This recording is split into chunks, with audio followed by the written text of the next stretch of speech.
Saket IAS के YouTube channel में आपका स्वागत है। आज की इस वीडियो में हम लोग बात करेंगे ह्यूमन क्रोमोसोम नंबर्स की। ह्यूमन क्रोमोसोम नंबर्स आप जानते हैं कि मनुष्य में जो कुल गुणसूत्रों की संख्या है वो 23 जोड़ी अर्थात 46 होती है, यानी 23 पेयर मींस दैट 46 क्रोमोसोम्स। लेकिन इन गुणसूत्रों की संख्या में नंबर ऑफ क्रोमोसोम्स में कभी-कभी ढेर सारे परिवर्तन हो जाते हैं या कुछ परिवर्तन हो जाते हैं। अगर इन गुणसूत्रों की संख्या में कुछ परिवर्तन हो जाता है तो उससे हमारी शारीरिक संरचना, फिजिकल स्ट्रक्चर या हमारी लैंगिक संरचना, हमारे सेक्सुअल स्ट्रक्चर, इनमें कुछ चेंजेस आ जाते हैं। इससे इसमें मेंटल चेंज भी आते हैं, फिजिकल चेंज भी आते हैं। इससे हमारी संतान उत्पन्न करने की क्षमता, इस सब पर भी प्रभाव पड़ता है। देखना यह है कि अब लेकिन ये एरर जानने से पहले थोड़ा सा हम आप जानते हैं कि मनुष्य में जो ये गुणसूत्र हैं सामान्य तौर पर इनकी संख्या कितनी है और ये क्या क्या काम करते हैं। पहले इसको समझ लेते हैं, फिर देखते हैं कि जो एरर होती है, जो त्रुटि होती है, वो कितनी होती है और क्या होती है। सामान्य तौर पर हम आप जानते हैं कि मनुष्य में 23 जोड़ी अर्थात 46 गुणसूत्र पाए जाते हैं।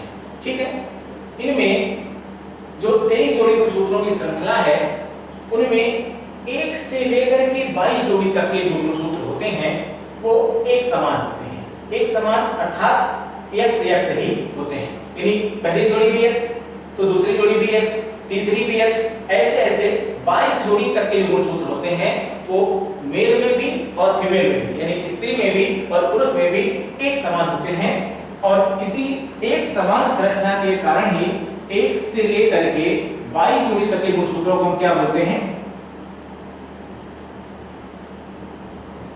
समजात गुणसूत्र। समजात गुणसूत्र इंग्लिश में बोलते हैं इसको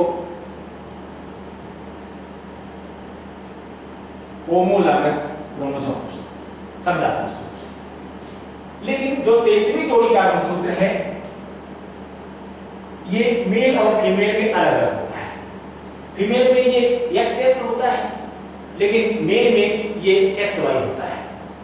इसीलिए सामान्य तौर पर हम इसको क्या बोलते हैं? असमजात गुणसूत्र। असमजात गुणसूत्र यानी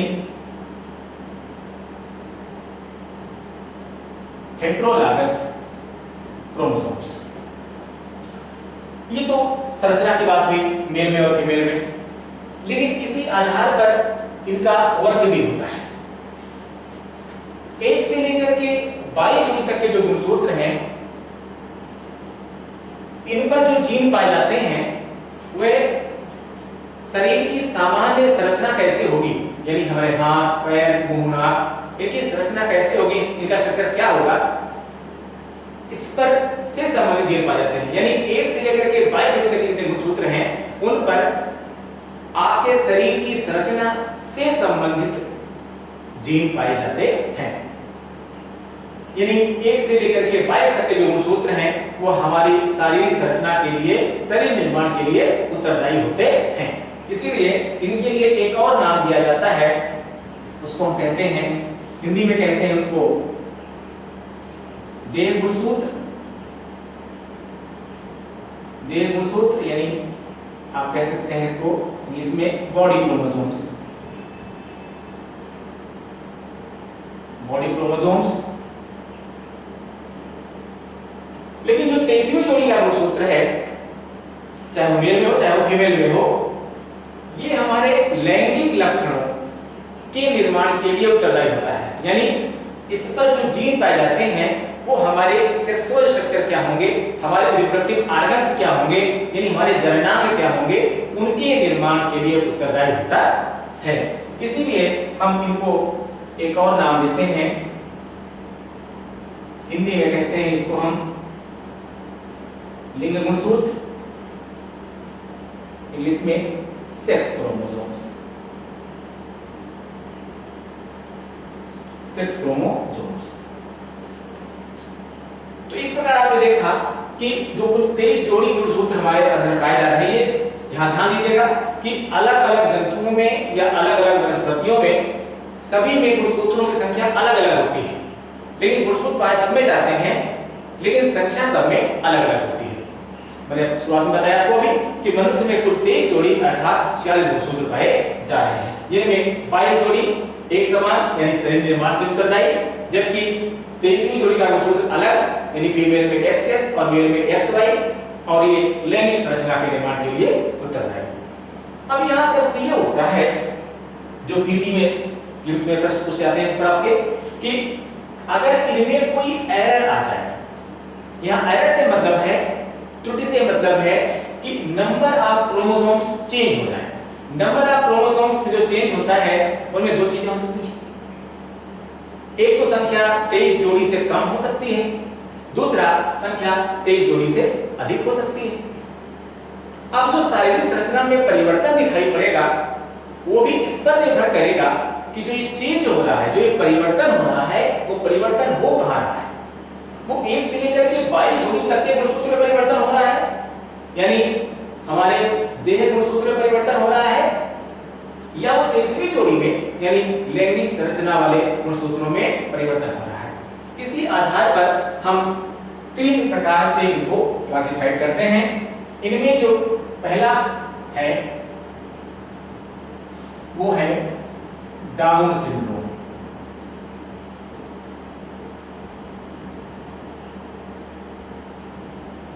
जो पहला प्रकार देखने को मिलता है this is down syndrome. Down एक साइंटिस्ट थे और इन्हीं के नाम पर इसको कहा जाता है डाउन सिंड्रोम। डाउन सिंड्रोम में क्या होता है? डाउन सिंड्रोम में ये जो 22वीं जोड़ी का गुणसूत्र है, इससे पहले क्या होगा? ऑब्वियसली 21वीं जोड़ी होगी, इससे पहले 21वीं जोड़ी का गुणसूत्र होगा।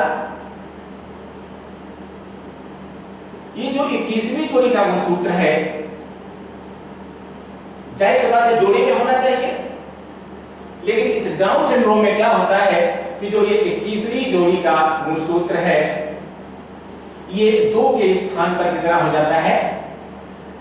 3 हो जाता है। ये 21वीं जोड़ी का जो गुणसूत्र है, ये 2 के स्थान पर कितना हो जा रहा है? 3 हो जा रहा है, यानी यहां पर परिवर्तन आ रहा है। ठीक है, यानी 21वीं जोड़ी में परिवर्तन आ रहा है। अब इस परिवर्तन से, इस चेंज से होता क्या है, फर्क क्या पड़ेगा? अब यहां देखना होगा, आपको याद करने की कोशिश देखना होगा कि परिवर्तन हुआ कहां है। ये परिवर्तन कहां हुआ है? बॉडी क्रोमोसोम्स में हुआ है। होमोलॉगस क्रोमोसोम्स में परिवर्तन हुआ है, तो जाहिर सी बात है कि ये परिवर्तन दिखाई भी कहां पड़ेगा? शरीर में दिखाई पड़ेगा, यानी जननांगों में इसका प्रभाव दिखाई नहीं पड़ेगा। कहां दिखाई पड़ेगा? शरीर में दिखाई पड़ेगा। क्या परिवर्तन हुआ है? सामान्य तौर पर क्या होना चाहिए? 22 pair plus 1 pair equal to 23 pair.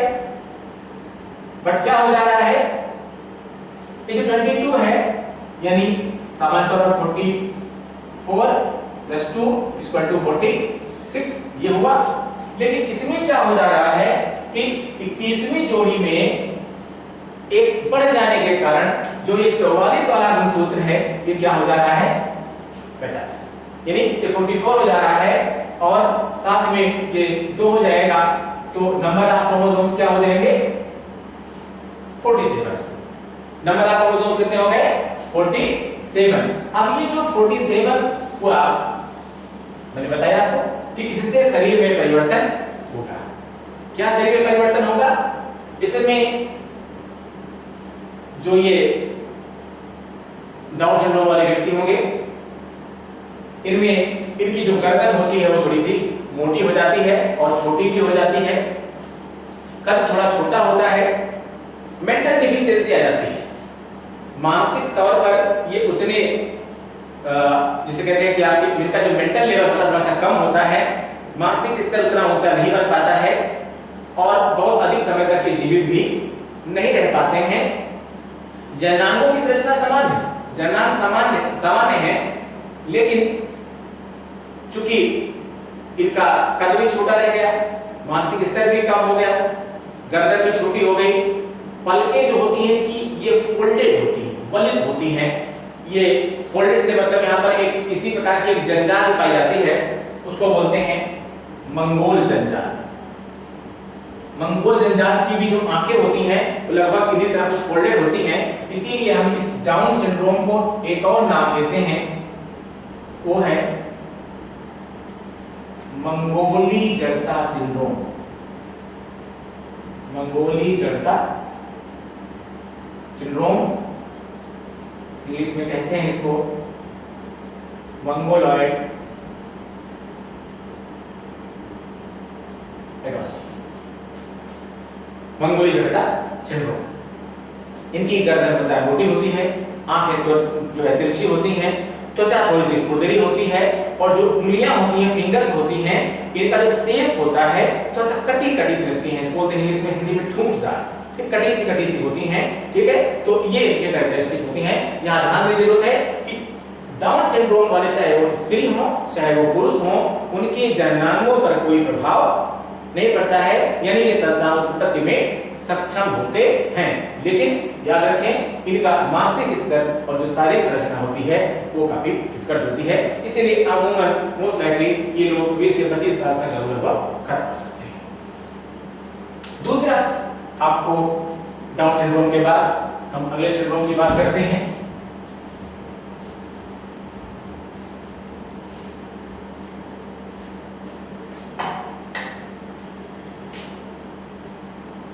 दूसरा होगा Turner syndrome.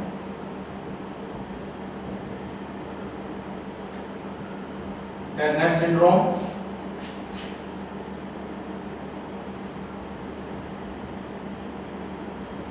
Turner syndrome, Turner भी एक वैज्ञानिक थे, इन्हीं के नाम पर इसको हम टर्नर सिंड्रोम कहते हैं।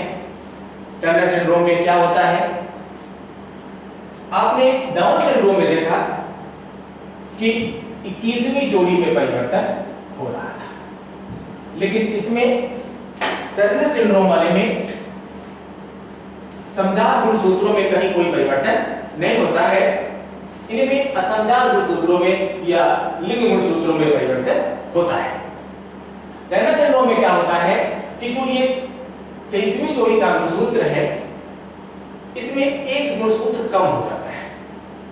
जैसे मैंने पहले देखा कि सामान्य तौर पर क्या होता है कि 44 plus 2 is equal to 46, 44 plus 2 is equal to 46, लेकिन इनमें क्या होता है कि जो ये सेक्स क्रोमोसोम है जो +2 है, इनमें एक संख्या कम हो गई, यानी जो ये 46वां गुणसूत्र था, जो ये 46वां गुणसूत्र था, इसमें एक संख्या कम हो जा रही है, यानी क्या हो गया 44 plus 1 equal to 45। Turner syndrome में क्या हुआ कि 44 प्लस 1 इक्वल टू 45, यानी यहां पर परिवर्तन हो गया, किसमें, लैंगिक संरचना में परिवर्तन हो गया। अब ध्यान से देखिएगा, जो 23वीं जोड़ी है, यानी जो 45वां गुणसूत्र है, वो स्त्री में भी X है और पुरुष में भी X है, स्त्री में भी X और पुरुष में भी X है। जो 46वां गुणसूत्र होता है, यही जेंडर का डिसाइडिंग क्रोमोसोम होता है। अगर ये X हो गया, अगर ये X हो गया, यानी ये 45वां है, 46वां अगर X आ गया तो क्या हो गया, पुत्री यानी फीमेल, जेंडर फीमेल।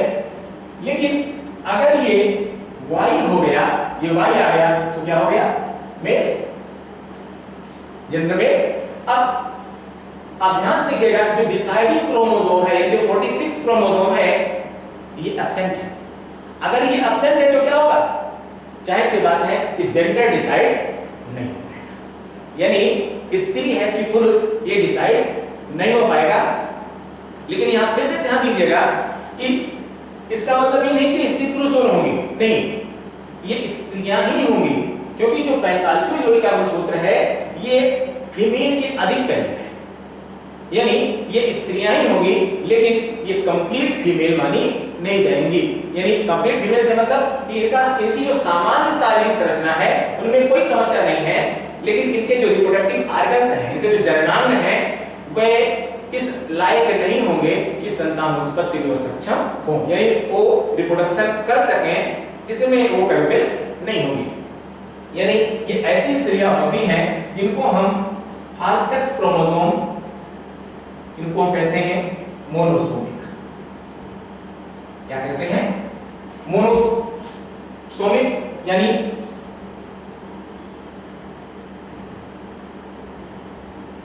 अधूरा लिंग गुणसूत्र, अधूरा लिंग गुणसूत्र, यानी लिंग गुणसूत्र पूरा नहीं है। ऐसे में इनके जो जननांग है, मैंने बताया कि वो पूर्ण विकसित नहीं होते हैं, यद्यपि स्त्रियों जैसी ही लगती हैं, सामान्य स्त्रियों जैसी ही लगती हैं, लेकिन इनके जननांगों का पूर्ण विकास नहीं होता है, इनके रिप्रोडक्टिव ऑर्गन का पूर्ण विकास नहीं होता है, इसीलिए ये संतानोत्पत्ति में सक्षम नहीं होती हैं। इन्हें हम बोलते हैं टर्नर सिंड्रोम। आपने क्या देखा? पहले का डाउन सिंड्रोम। डाउन सिंड्रोम में कहां परिवर्तन हो रहा था? 21वीं जोड़ी में समजात गुणसूत्रों में परिवर्तन हो रहा था, तो उससे जो चेंजेस दिखाई पड़ रहे थे बॉडी में, वो कहां पर? शरीर में दिखाई पड़ रहे थे, मेल फीमेल सभी में दिखाई पड़ रहे थे। लेकिन टर्नर में आपने क्या देखा? परिवर्तन कहां पे हो रहा है? 23वीं जोड़ी में परिवर्तन हो रहा है, और 23वीं जोड़ी का जो परिवर्तन है वो जननांगों में परिवर्तन कर रहा है। क्योंकि सेक्स क्रोमोसोम में परिवर्तन हो रहा है, इसीलिए परिवर्तन भी कहां दिखाई पड़ेगा? आपके जननांगों में ही दिखाई पड़ेगा, जो संतानोत्पत्ति के लिए आवश्यक है। ठीक है, इसीलिए टर्नर वाले में संतानोत्पत्ति में सक्षम स्त्रियां नहीं होती। अब जरा देखिए एक और, टर्नर के बाद एक और सिंड्रोम देखिए जो क्रोमोसोमल एरर के कारण ही होता है, उसको हम कहते हैं Klinefelter syndrome.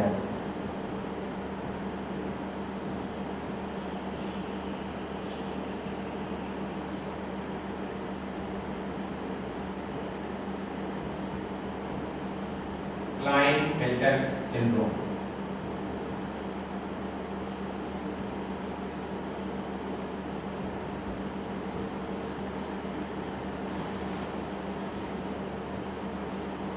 Klinefelter syndrome, Klinefelter में क्या होता है?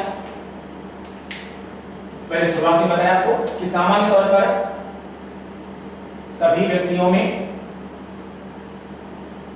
कुल 46 क्रोमोसोम पाए जा रहे हैं, जिनमें 44 ऑटोसोम्स, होमोलॉगस या ऑटोसोम्स, और जो 2 क्रोमोसोम्स हैं वो हेटेरोलॉगस या फिर हेटेरोसोम्स कहते हैं। लेकिन और इसमें आपने देखा कि फीमेल में ये दोनों XX और मेल में ये XY इस प्रकार से हैं। लेकिन इस क्लाइनफेल्टर सिंड्रोम में क्या होता है कि इसी 23वीं जोड़ी के गुणसूत्र, जैसे टर्नर में हो रहा था, ठीक टर्नर के समान ही 23वीं जोड़ी में, क्लाइनफेल्टर में भी 23वीं जोड़ी में ही परिवर्तन हो रहा है।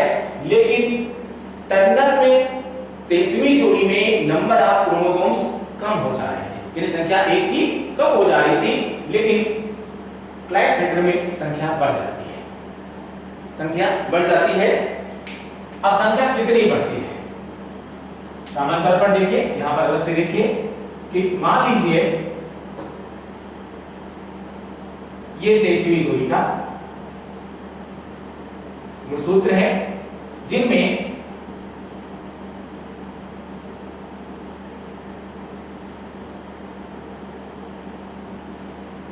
दोनों XX हैं। अब अगर मान लीजिए कि एक संख्या बढ़ी, एक संख्या ये बढ़ी, और वो बढ़ी तो क्या बढ़ी?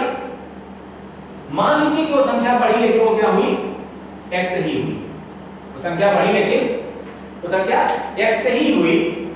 अगर ये X से ही हुई तो ऐसे में शारीरिक संरचना में और जननांगों की संरचना में कोई खास प्रभाव नहीं पड़ेगा। यद्यपि थोड़े बहुत शारीरिक चेंजेस इनमें आते हैं, थोड़े बहुत मेंटल चेंजेस आ जाते हैं। ये ऐसी स्त्रियां होती हैं जिन्हें हम ओवर सेक्सुअल कहते हैं, या इंग्लिश में इनका टर्म आता है मेटा फीमेल्स। बेटा फीमेल्स, लेकिन जननांग सामान्य होते हैं, संतानोत्पत्ति में सक्षम होती हैं। लेकिन मान लीजिए ये परिवर्तन क्या हुआ कि ये जो बढ़ा है क्रोमोसोम, ये डबल एक्स यहां पर है, ठीक है, मान लीजिए ये एक्स है और ये दूसरा वाई, ये मान लीजिए पुरुष के अंदर हो रहा है परिवर्तन, तो सामान्य तौर पर एक्स और वाई होना चाहिए। ये जो तीसरा बढ़ा, जैसे फीमेल देखा आपने कि एक्स एक्स था और तीसरा बढ़ा, तो तीसरा कौन सा बढ़ा, एक्स बढ़ा, तो क्या हो गई, ट्रिपल एक्स कहा गया आपको, यानी बेटा फीमेल्स, जननांग सामान्य थे, पुरुष में सामान्य तौर पर एक्स वाई है, लेकिन जो तीसरा बढ़ा ये भी क्या बढ़ा, वाई ही बढ़ा, क्या बढ़ा, वाई ही बढ़ा। तो इससे क्या हो जाएगा, इनमें भी जननांगों में परिवर्तन नहीं, शारीरिक संरचना में भी कोई परिवर्तन नहीं, ये कैसे पुरुष होंगे, ये भी थोड़े से ओवर सेक्सुअल माने जाते हैं, उग्र स्वभाव वाले माने जाते हैं, दुबले पतले होते हैं, लंबे होते हैं, ठीक है, और लेकिन संतानोत्पत्ति में ये भी सक्षम है। इनको हम बोलते हैं सुपर मेल्स,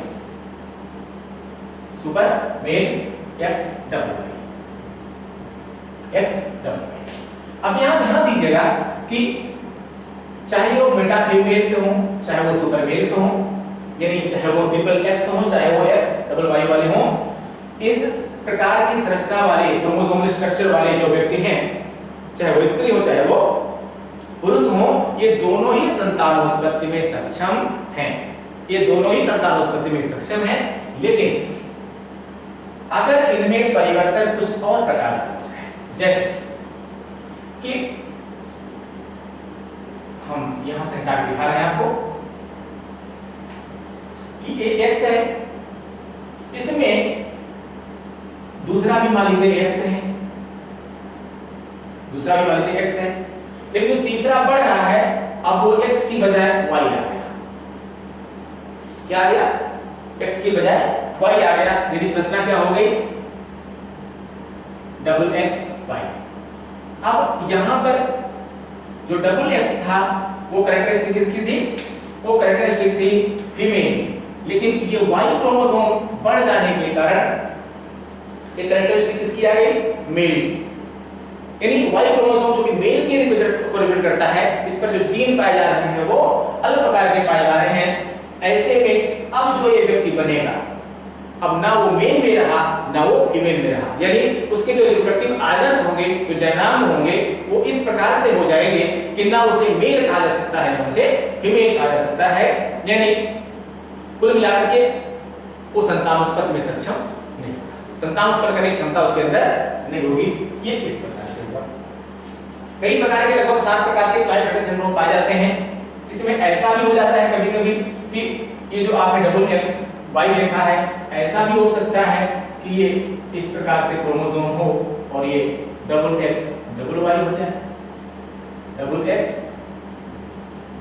डबल वाई हो जाए, ये भी संतान उत्पत्ति में सक्षम नहीं। ऐसा भी हो सकता है,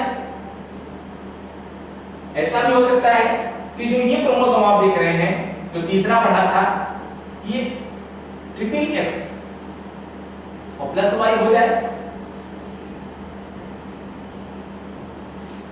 ये भी संतान उत्पत्ति में सक्षम नहीं। ये कुल मिलाकर के इतना आपको समझना है क्लाइफेटर में कि नंबर ऑफ क्रोमोसोम्स बढ़ते हैं, कहां पर चेंज होता है, 23वीं जोड़ी में होता है, परिवर्तन कहां पे होता है, जननांगों में होता है, और जननांगों में परिवर्तन होने के कारण इस संतानोत्पत्ति में सक्षम नहीं होते हैं। ध्यान दीजिएगा, ट्रिपल एक्स ये संतानोत्पत्ति में सक्षम है, एक्स डबल वाई ये भी संतानोत्पत्ति में सक्षम है, थोड़ी बहुत चेंज इनमें, थोड़ी बहुत चेंज इनमें आते हैं, लेकिन दोनों संतानोत्पत्ति में सक्षम होते हैं। लेकिन इसके बाद चाहे जो परिवर्तन हो, वो सभी संतानोत्पत्ति में सक्षम नहीं होते। तो ये मैंने आपको बताया आज की इस वीडियो में कि नंबर ऑफ क्रोमोसोम्स अगर चेंज हो जा रहे हैं तो उस पर क्या फर्क पड़ता है। ठीक है, आनुवंशिकता संबंधित इस चैप्टर में बताया आपको। इसके बाद आनुवंशिकता से संबंधित अन्य जो बातें होंगी वो हम नेक्स्ट वीडियो में करेंगे। Thank you.